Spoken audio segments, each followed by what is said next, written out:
Terima kasih Mirsa, masih bersama kami di seputar Bali. Sempat kabur selama sebulan lebih ke Banyuwangi, pelaku penipuan dengan modus menjanjikan menjadi PNS akhirnya diamankan.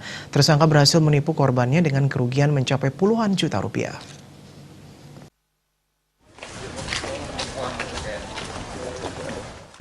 Inilah tersangka KR, pria asal desa Bebetin, Kecamatan Sawan, tertunduk malu saat digelandang jajaran Reskrim Polres Buleleng. KR diamankan lantaran menipu kerabatnya dengan menjanjikan sang anak menjadi pegawai negeri sipil.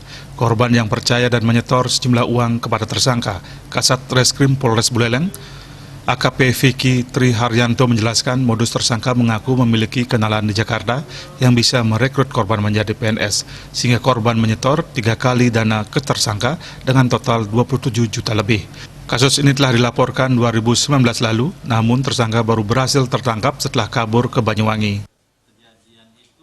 Perandi yang bersangkutan menjanjikan pada korban bahwa dia ada memiliki kenalan di Jakarta untuk bisa merekrut menjadi PNS. Sehingga korban diwajibkan untuk menyetor uang, dan korban telah menyetorkan uang sebanyak 3 kali setor dengan jumlah total Rp27.900. Perkara ini dilaporkan pada tahun 2019. Kebetulan yang bersangkutan setelah kita melakukan pemanggilan, yang bersangkutan sempat melarikan diri ke daerah Banyuwangi. Sementara itu tersangka KR enggan berkomentar banyak.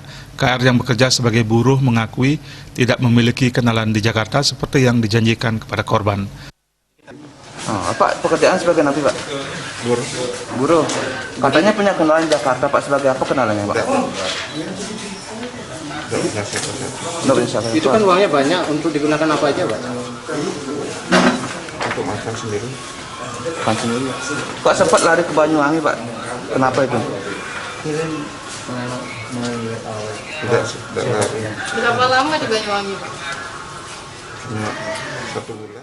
Tersangka diduga melanggar pasal 378 KUHP dan 372 dengan ancaman hukuman 4 tahun penjara.